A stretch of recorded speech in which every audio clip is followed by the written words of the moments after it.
professor, a philosophy professor, who in some context shared an experience he had had when he was a kid.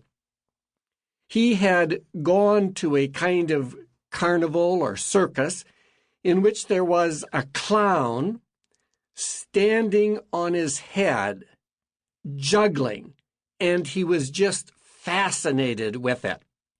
Later, after he was thinking about it, when he had gone home, he realized he had seen better clowns, better acrobats, and actually also better in almost every way what had been happening there, but he had not seen all of those done together. Better clowns, better acrobats, yes, but not all of those done together. And that was what had fascinated him. And so likewise, for Teilhard, it became an image for me that in some ways, with Teilhard, we have a scientist, but there undoubtedly were and are better scientists, better philosophers, better theologians. But what fascinates us is his capacity to integrate all of these together, which is certainly something the world needs, for which we thirst, especially in our own lives, a deeper sense of integration. So it's not as if our scientific world is over here, our faith over here, our spiritual or religious practice over here, that Teilhard had this capacity for synthesis, for bringing them together. But it is important for us to realize that professionally speaking, he was a scientist with a deep commitment to science, and his field was particularly paleontology and geology. In fact, almost immediately after being ordained to the priesthood as a Jesuit priest in the early 1900s, he had been born in 1881, but shortly before the First World War, 1912 to 1914, he studied paleontology at the Museum of Natural History in Paris. After that, he was called into service in the First World War, and so his studies were interrupted.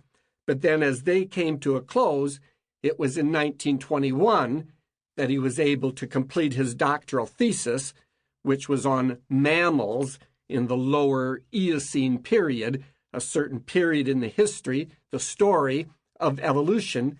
And so given that work in paleontology and the study, therefore, of fossils, especially human origins, you can see his scientific bent towards understanding an evolutionary worldview.